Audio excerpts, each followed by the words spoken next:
طلاق 2 مرتبہ ہے۔ یہ جو طلاق کا لفظ قرآن نے استعمال کیا نا، اصل میں یہ لفظ طلاق مراد نہیں ہے۔ اس سے طلاق کے جو ڈکشنری میں معنی ملتے ہیں وہ تو آزاد چھوڑ دینا، تو آزاد تو آپ گھر میں جو ہے نا پنجرے سے کبوتروں کو بھی آزاد کر سکتے ہیں، اس کے لیے بھی طلاق کا لفظ استعمال ہوتا ہے، اور جو ہے آپ غلام کو بھی آزاد کر دیتے ہیں تو اس کے لیے بھی یہ تطلیق کا لفظ استعمال ہو سکتا ہے۔ لیکن عرب جب بیوی کی طرف نسبت کر کے یہ کہتے تھے نا، تو اس سے مراد ہوتا تھا نکاح کی قید سے آزاد کر دینا۔ اسلام میں جب عورت کا نکاح ہوتا ہے، یاد رکھیں عورت شوہر کی غلام نہیں ہوتی، لیکن وہ نکاح کی قید میں بہرحال آ جاتی ہے، اور اس قید کو جب تک شوہر نہیں کھولے گا عورت آزاد نہیں ہو سکتی۔ یعنی اسلام میں نکاح کرتے ہوئے تو 2 طرفہ اجازت ضروری ہے، لیکن ڈیورس اور طلاق کا اختیار جو ہے وہ صرف اور صرف مرد کو دیا گیا ہے، کیونکہ یہ سمجھا گیا ہے کہ عورت شوہر کے ماتحت ہوتی ہے، اور نکاح والی ملکیت عورت پر شوہر کو حاصل ہوتی ہے۔ نکاح والی ملکیت یہ نہیں کہ غلاموں والی ملکیت، باندھی نہیں ہوتی، وہ آزاد عورت ہوتی ہے، لیکن نکاح کے معاملے میں نکاح کی حد تک یعنی مرد کو اللہ نے ایک پاور دی ہے، ایک طاقت دی ہے۔ اس میں کیا حکمتیں یہ میرے دوسرے بیانات میں آپ کو مل جائیں گی۔ اس میں عورت پہ ظلم نہیں ہے بلکہ عورت کا فائدہ ہے، اس میں حکمتوں کا بھی موقع نہیں ہے، تو اس لیے ڈیورس کا حق بھی مرد کو دیا گیا ہے۔ یہاں تک کہ مرد اگر یہ حق اپنی عورت کو دے دیتا ہے، اپنی بیوی کو دے دیتا ہے، تو مرد کے یہ اختیار اپنی بیوی کو دینے سے بیوی کے پاس بھی چلا جاتا ہے، کیونکہ مکمل اختیارات دیے ہیں تو آپ اپنے اختیارات کسی اور کو بھی دے سکتے ہیں۔ مثال کے طور پر ایک آدمی اپنی زوجہ کو یوں کہتا ہے کہ میں نے تمہیں 1 مہینے کے لیے طلاق کا اختیار دیا ہے، تو عورت کے پاس بھی اختیار چلا جائے گا۔ اگر مرد کسی اور آدمی کو دے دے کہ میری بیوی کو طلاق دینے کا میں نے آپ کو اختیار دیا ہے، چاہے وہ محدود ہو یا لامحدود ہو، تو دونوں صورتوں میں اس کے پاس بھی اختیار چلا جائے گا۔ لیکن اس صورت میں بھی جب عورت کو شوہر جب طلاق کا ڈیورس کا اختیار دے گا تو عورت شوہر کو طلاق نہیں دے گی۔ یاد رکھیں یہ جو غیر مسلموں میں یہ ہے نا کہ بیوی نے شوہر کو طلاق دے دی، یہ اسلام میں نہیں ہے۔ بیوی شوہر کو طلاق نہیں دے سکتی، وہ دے گی پھر بھی اپنے آپ کو ہی۔ یعنی شوہر جب بیوی کو دے گا، کہے گا کہ میں نے تمہیں ڈیورس کا اختیار دیا، تو پھر عورت کے الفاظ یہ نہیں ہوں گے کہ میں نے آپ کو ڈیورس دی، بلکہ یہ ہوگی میں نے اپنے آپ کو ڈیورس دے دی، یعنی اپنے آپ کو آپ کی قید سے آزاد کر لیا، میں نے آپ کے نکاح سے میں نے اپنے آپ کو آزاد کیا، کیونکہ آزاد عورت ہوگی، مرد نہیں ہوگا۔ مرد کی ایک نکاح والی جو ملکیت ہے وہ مرد اس سے محروم ہو جائے گا، تو اس لیے عورت ہمیشہ اپنے اوپر ہی طلاق واقع کرتی ہے۔ یہ جو آج کل ایک کلچر ہمارے معاشرے میں کہانیوں میں اور ڈراموں میں فلموں میں لوگ بتاتے ہیں کہ وہ جو ہے نا دکھایا جا رہا ہے آج کل ڈراموں میں کہ عورت نے شوہر کو ڈیورس دے دی، تو یہ بالکل لفظی غلط ہے اکارڈنگ ٹو اسلام۔ عورت شوہر کو ڈیورس نہیں دے سکتی، عورت کو اگر ڈیورس کا اختیار دیا بھی جائے گا تو وہ اپنے آپ کو ڈیورس دے گی، تو یہ خوب اچھی طرح سمجھ لیں۔ تو الطلاق مرتان کا مطلب یہ ہوا کہ عرب میں جب بیوی کو نکاح سے آزاد کرنا ہوتا تھا تو ابراہیم علیہ السلام کی جو شریعت چلی آ رہی تھی اس شریعت کے مطابق ہوتا یہ تھا کہ، اور اسلام نے بھی اس کو باقی رکھا، کہ زبان پر حکم کا مدار رکھا گیا ہے۔ بہت اہم ٹاپک ہے، اس کو اللہ کرے آپ کی سمجھ میں آ جائیے۔ زبان پر حکم کا مدار رکھا گیا ہے کہ مرد جب عورت کو اپنے نکاح سے آزاد کرنا چاہے گا، ختم کرنا چاہے گا، تو کوئی بھی ایسا لفظ استعمال کر لے جس سے یہ پتہ چل رہا ہو کہ یہ اپنی زوجہ کو اپنے نکاح سے آزاد کر رہا ہے۔ کوئی بھی ایسا لفظ استعمال کر لے تو اسلام نے بھی اور زمانے جاہلیت میں بھی اس نے مرد کے ان الفاظ ہی کو معتبر سمجھا جاتا تھا، اور اس کو بہت آسان رکھا گیا ہے۔ مثال کے طور پر کوئی مرد اگر اپنی زوجہ سے یہ کہہ دے کہ تم میرے نکاح سے خارج ہو، تو بس خارج ہو جائے گی وہ اس کے نکاح سے۔ کوئی مرد اگر یوں کہہ دے آج سے تم آزاد ہو، تو آزاد کے لفظ میں تو بہت سارے احتمالات ہیں۔ اگر مرد کی نیت یہ تھی کہ نکاح سے آزاد ہو تو نکاح سے آزاد ہو جائے گی۔ کوئی یوں کہہ دے کہ تم مجھ پر حرام ہو، اور نیت اس کی یہ ہوتی تھی کہ حرام سے میری مراد ہے کہ جیسے اجنبی عورت مجھ پہ حرام ہے تو تم بھی اجنبی بن گئی ہو، تو بھی نکاح سے خارج ہو جائے گی۔ یعنی کچھ الفاظ تو ایسے ہیں جن میں نیت کی ضرورت ہے، کچھ میں نیت کی ضرورت نہیں ہے۔ تو یہ اصل اسلام کا بھی فلسفہ ہے، اور زمانے جاہلیت میں جو ابراہیم علیہ السلام کی شریعت چلی آ رہی تھی وہ بھی یہی تھی کہ مرد جن الفاظ سے بھی چاہے اپنی بیوی کو اپنے نکاح سے خارج کر سکتا ہے، بشرطے کہ ان الفاظ کا جو مفہوم ہے اس مفہوم میں نکاح سے آزادی کا مفہوم آ رہا ہو، یعنی اس کا معنی بھی یہ بنتا ہو۔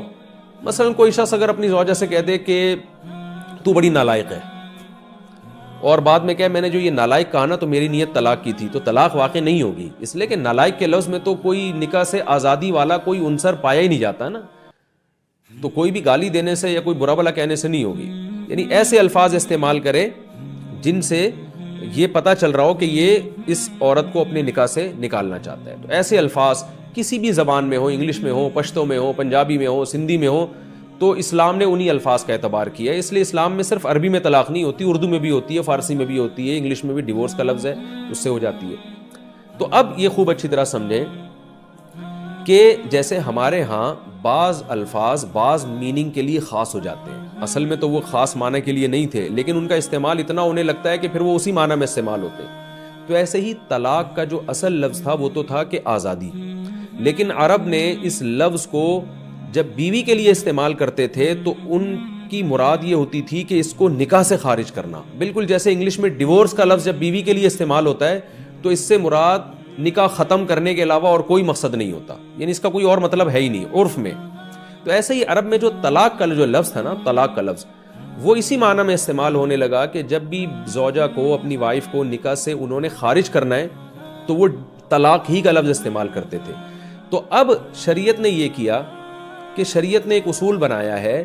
کہ کسی زبان میں کوئی لفظ اگر ایسا ہے جو نکاح ختم کرنے کے علاوہ کسی اور میننگ میں استعمال ہی نہیں ہو رہا، تو شریعت بھی پھر یہ کہتی ہے کہ اب اس لفظ سے نکاح ہی ختم ہوگا. اس میں اگر شوہر کہتا ہے کہ میری نیت کچھ اور تھی تو اس کی نیت کا اعتبار نہیں ہوگا. جیسے آج اگر بیوی کو کوئی کہتا ہے تمہیں طلاق ہے، اور جب اس سے پوچھا جائے کہ تم نے تو طلاق دے دی، وہ کہتے ہیں بھئی طلاق کے جو ڈکشنری میں معنی ہے وہ تو آزاد کرنا ہے، تو میرا مقصد یہ تھا کہ میں اپنی زوجہ کو کام کاج سے آزاد کرنا چاہتا ہوں، تو کام کاج سے آزادی کے لیے میں نے یہ طلاق کا لفظ استعمال کیا ہے. تو اس کی بات مانی نہیں جائے گی، اس لیے کہ عرف میں طلاق کا مطلب بیوی کو اب نکاح سے آزاد کرنا ہی ہوتا ہے اگر بیوی کی طرف نسبت کر کے کہا جائے یہ لفظ. تو ہر زبان میں، پشتو میں، سندھی میں، پنجابی میں کوئی بھی ایسا لفظ جو بیوی کے لیے جب استعمال ہو تو اس سے مراد نکاح ختم کرنا ہی مراد لیا جاتا ان کے عرف میں، ان کے کلچر میں، تو ایسے الفاظ کو صریح طلاق کہا جاتا ہے. یعنی صریح الفاظ کہا جاتا ہے. یہ وہ صریح الفاظ ہیں جس میں نیت کی ضرورت نہیں ہے. اگر کوئی یہ کہتا ہے کہ میری نیت ڈیورس دینے کی نہیں تھی، طلاق کی نہیں تھی، تو شریعت اس کو کالعدم قرار دیتی ہے. مفتی بھی نہیں مانے گا، اس کی بیوی بھی نہیں مانے گی، سب یہی کہیں گے بھائی، کیونکہ عرف میں یہ لفظ اسی معنی میں استعمال ہوتا ہے. یہ ایسے ہی جیسے آپ کسی کو بولتے ہیں گدھا اور آپ نے گالی دے دی اس کو، اب وہ غصے میں آ رہا ہے تو آپ کہیں بھائی میری نیت آپ کو گدھا کہنے سے بے وقوف کہنا نہیں تھی، بلکہ میری نیت یہ تھی کہ گدھا جیسا اسٹرانگ ہوتا ہے اور ماشاءاللہ اتنا ویٹ اٹھاتا ہے تو آپ بھی بڑے زبردست باڈی بلڈر ہیں. تو یہ بات کوئی نہیں مانے گا. وہ بھائی گدھے کا لفظ ٹھیک ہے اس معنی میں بھی استعمال ہو سکتا ہے، یعنی آپ کی رائے میں، لیکن عرف میں یہ معنی نہیں ہے. لغت عرف کو دیکھتی ہے، لغت لوگوں کے کلچر کو دیکھتی ہے کہ لوگ کس ورڈ کو کس معنی میں استعمال کر رہے ہیں. تو اسلام بھی یہی دیکھتا ہے کہ جو لفظ جس معنی میں، جس قوم میں، جس معنی کے لیے استعمال ہوا ہے، اسلام بھی یہ کہتا ہے یہ اسی معنی میں، اسلام بھی اس کو اسی معنی میں مانے گا. تو اب عرب میں طلاق کا لفظ نکاح ختم کرنے کے لیے استعمال ہوتا تھا، تو اس لیے طلاق کا لفظ اب ایک سائن بن گیا، علامت بن گیا. تو اب یہ خوب اچھی طرح سمجھیں. اب یہ جو الفاظ ہیں نا قرآن کے، الطلاق مرتان، طلاقیں 2 مرتبہ ہیں، فَإِمْسَاكُمْ بِمَعْرُوفٍ، اس کے بعد عمدہ طریقے سے روک لینا ہے، او تسریح بِإِحْسَان، یہ اچھے طریقے سے رخصت کر دینا ہے. تو اس آیت کا مطلب یہ ہرگز نہیں ہے کہ طلاق کا لفظ 2 مرتبہ، بلکہ طلاق چونکہ صریح لفظ تھا اور نکاح ختم کرنے کے معنی میں استعمال ہوتا تھا، لہذا ہم اس لفظ کا جو حقیقت میں ترجمہ کریں گے وہ یہ ہوگا الطلاق مرتان. کیا مطلب؟ کسی بھی قوم میں وہ لفظ جو بیوی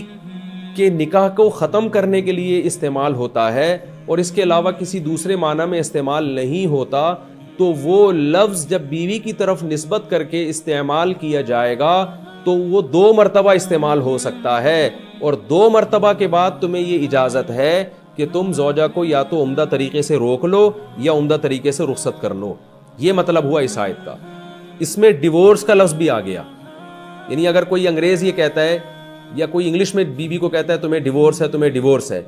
اب کوئی یہ کہے کہ قرآن میں تو آتا ہے 2 دفعہ طلاق کے بعد رجوع کا حق حاصل ہے، ڈیورس کا لفظ تو قرآن میں نہیں ہے، تو ہم کہیں گے یہ طلاق کا لفظ ایک لفظ نہیں، ایک سائن، ایک علامت ہے. یہ ایک اصول ہے کہ عرب میں چونکہ یہ طلاق کا لفظ ہی طلاق کے معنی میں استعمال ہوتا تھا، تو قرآن طلاق کے لفظ کو فوکس نہیں کر رہا،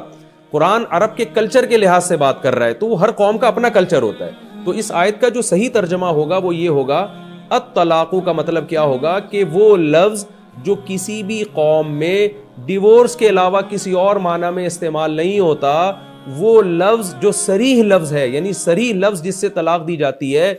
وہ لفظ تم 2 دفعہ استعمال کر سکتے ہو،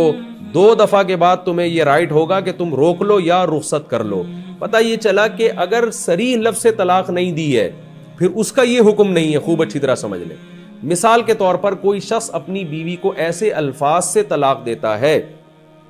جس میں طلاق کا معنی بھی پایا جاتا ہے اور کسی اور چیز کا معنی بھی پایا جاتا ہے، تو پھر اس کا یہ حکم نہیں ہے۔ مثلا اگر کوئی شخص اپنی زوجہ کو یہ کہتا ہے تم میری طرف سے فارغ ہو، اب فارغ کا لفظ میں تو بہت سارے احتمالات ہیں، بھئی تم کام کاج سے فارغ ہو، یا تمہاری کھوپڑی بھی نہیں ہے، تم دماغ سے فارغ ہو، یا تم ویسے ہی فارغ ہو، میں تمہیں کچھ بھی نہیں سمجھاؤں گا، اور یہ بھی نیت ہو سکتی ہے کہ تم میری طرف سے فارغ ہو کا مطلب ختم ہمارا نکاح آپس میں، تو یہ لفظ طلاق کا نہیں ہے، یاد رکھیں، یعنی صریح طلاق نہیں ہے، کیونکہ یہ لفظ اردو زبان میں بہت ساری میننگ میں استعمال ہوتا ہے۔ تو یاد رکھیں اس کا کیا حکم ہے، قرآن میں یہاں یہ اس کا حکم بیان نہیں کیا گیا ہے، تو اس پر تقریباً فقہاء کا اجماع ہے کہ اگر اس کو کہتے ہیں کنایا الفاظ، کنایا، تو کنایا الفاظ سے اگر کسی شخص نے زوجہ کو ڈیورس دی ہے تو اس میں یہ نہیں ہے کہ 2 دفعہ کے بعد تمہیں رجوع کا حق ہے، بلکہ 1 دفعہ میں ہی نکاح ختم ہو جاتا ہے، اور یہ ہمیں احادیث سے پتہ چلتا ہے، 1 دفعہ میں۔ وجہ اس کی یہ کہ فارغ کا جو لفظ ہے وہ لفظ پر ہم عمل کریں گے، اور وہ لفظ کے یعنی اس سے وہ یہ کہہ رہے ہیں میری مراد تھی کہ نکاح ختم، تو جب آپ کی مراد اس سے نکاح ختم کرنے کی تھی، اور فارغ کا مطلب مکمل فارغ ہو، تو مکمل فارغ عورت جب ہی ہوتی ہے جب مرد کو رجوع کا حق حاصل نہ ہو، تو گویا مرد نے اپنے رجوع کے حق کو خود ہی ختم کر دیا، خود ہی اس نے کہہ دیا مجھے رجوع کا حق حاصل نہیں ہے کیونکہ تم مکمل آزاد ہو چکی ہو، تو اس میں 1 طلاق واقع ہوگی اور نکاح اسی وقت ختم ہو جائے گا۔ پھر یہ جو ہے کہ امساکم بمعروف او تسریحم باحسان، یہ والا قاعدہ یہاں نہیں چلے گا، کیونکہ قرآن جو حکم بیان کر رہا ہے وہ صریح طلاق کے بارے میں بیان کر رہا ہے، وہ کنایا کے بارے میں بیان نہیں کر رہا۔ کنایا کے حکم کیا ہے وہ فقہا نے اس کی جو ہے نا ڈیٹیل دوسرے مقام پہ بیان کی ہے، وہ احادیث سے ہمیں پتہ چلتا ہے۔ جیسے آپ صلی اللہ علیہ وسلم نے اپنی زوجہ سے کہا تھا الحقی باہلکی، ایک نکاح ہوا تھا تو آپ کی زوجہ نے آپ کو پسند نہیں کیا، پہلی رات میں یا انہوں نے آپ صلی اللہ علیہ وسلم کو اندازہ ہو گیا کہ اس نکاح پہ راضی نہیں ہے، تو آپ نے حکم دیا کہ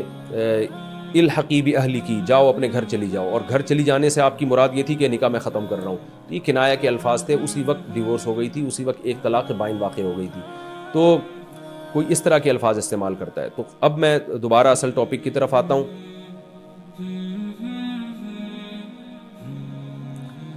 الطلاق مرتان، وہ الفاظ جو کسی قوم میں طلاق دینے ہی کے لیے استعمال ہوتے ہیں، جیسے انگلش میں ڈیورس بہترین مثال ہے، تو وہ 2 مرتبہ ہیں۔ کیا مطلب 2 مرتبہ تم وہ الفاظ اپنی زبان سے کہہ سکتے ہو؟ 2 مرتبہ کے بعد کیا ہوگا؟ فَإِمْسَاكُمْ بِمَعْرُوفٍ، چاہو تو عمدہ طریقے سے بیوی کو روک لو، او تسریحم بِإِحْسَان، یا عمدہ طریقے سے رخصت کر دو، یعنی عدت کے بعد، کیونکہ پہلے بیان ہو چکا ہے کہ طلاق کے بعد عورت عدت گزارے گی، تو عمدہ طریقے سے رخصت کر دو۔ اس میں اللہ نے یہ بتایا ہے کہ 3 طلاق کا مسئلہ کیا ہے وہ تو میں اگلے ایپیسوڈ میں انشاءاللہ ڈیٹیل سے ریکارڈ کرواؤں گا۔ اس میں اللہ نے یہ حکم دے دیا، بتا دیا کہ طلاق کے بعد رکھنا کی نیت بھی اگر وہی حرکتیں دوبارہ کرنی ہے تو پھر نہ رکھو، اور اگر رکھنا ہے تو اچھی نیت سے رکھنا ہے، حقوق ادا کرنے ہیں، محبت سے رہنا ہے، اور چاہو تو عمدہ طریقے سے رخصت کر دو، یعنی رخصت بھی کرنا دھکے دے کے نکالنا، اس کے جہیز پہ قبضہ کر لینا، جو پھر اس کو ذلیل کرنا، رسوا کرنا، جو ہمارے معاشرے میں ہوتا ہے ڈیورس کے بعد، عورت کو شوہر ذلیل کرتا ہے، عورت شوہر کو رسوا کر رہی ہوتی ہے، ان چیزوں کا اسلام قائل نہیں ہے۔ فرمایا کوئی بات نہیں، ڈیورس ہو گئی ہے، یا تو تمیز سے رکھ کے رجوع کر لو، یعنی 2 طلاقیں ہیں اور 2 کے بعد تمہیں رجوع کا حق حاصل ہے، رجوع کر لو، یا پھر اس کو عمدہ طریقے سے رخصت کر دو۔ 1 طلاق ہو یا 2 طلاقیں ہوں، دونوں کا ایک ہی، کیونکہ جب 2 کا یہ حکم ہے تو 1 کا تو بطریق اولا یہ حکم ہے، یعنی اگر 1 دی ہے تو پھر تو اور زیادہ مرد کو یہ حق حاصل ہے کہ چاہے تو روک لے، چاہے تو رخصت کر دے۔ روکنے کا طریقہ کیا ہوگا کہ زبان سے کہہ دے میں نے بیوی سے رجوع کر لیا، یا زوجہ سے ہم بستری کر لے، یا بوس و کنار کر لے، کوئی بھی ایسا کام جو صرف میاں بیوی ہی میں ہو سکتا ہے، وہ کام کرنے سے رجوع ہو جائے گا۔ اگر رجوع نہیں کرتا مرد اور عورت کی عدت پوری ہو جاتی ہے تو پھر عورت کا نکاح ختم ہو جائے گا، جس کو قرآن نے تسریحم باحسان سے تعبیر کیا ہے کہ بھئی عمدہ طریقے سے چھوڑ دو، تو عدت پوری ہو جائے گی، آپ اس کو عمدہ طریقے سے رخصت کر دیں، وہ اب آپ کی بیوی نہیں رہی ہے، اور جہاں چاہے وہ نکاح کر سکتی ہے، دوبارہ اسی شوہر سے بھی نکاح ہو سکتا ہے، اگر دونوں چاہیں نکاح کر لیں تو کر سکتے ہیں، کیونکہ تیسری نہیں دی ہے، کیونکہ قرآن میں آتا ہے تیسری کے بعد بغیر شرعی حلالہ کے نکاح نہیں ہو سکتا، تیسری سے پہلے پہلے دوبارہ بھی نکاح ہو سکتا ہے، اور عدت جب تک پوری نہ ہو تو شوہر رجوع کر کے بھی رکھ سکتا ہے، کیونکہ اس سے پہلے والی آیتوں میں پچھلے رکوع میں بتا دیا کہ وَبُعُولَتُهُنَّ أَحَقُّ بِرَدِّهِنَّ فِي ذَلِكَ، شوہر زیادہ حقدار ہے عدت کے دوران بیوی سے رجوع کرنے کا، یعنی اگر مرد نے 1 یا 2 طلاقیں دی اور عورت نہیں رہنا چاہ رہی تو پھر عورت کو رائٹ نہیں ہے، مرد کو یہ حق دیا گیا ہے کہ وہ رجوع کر لے، بیوی اس کے نکاح سے نہیں نکلے گی۔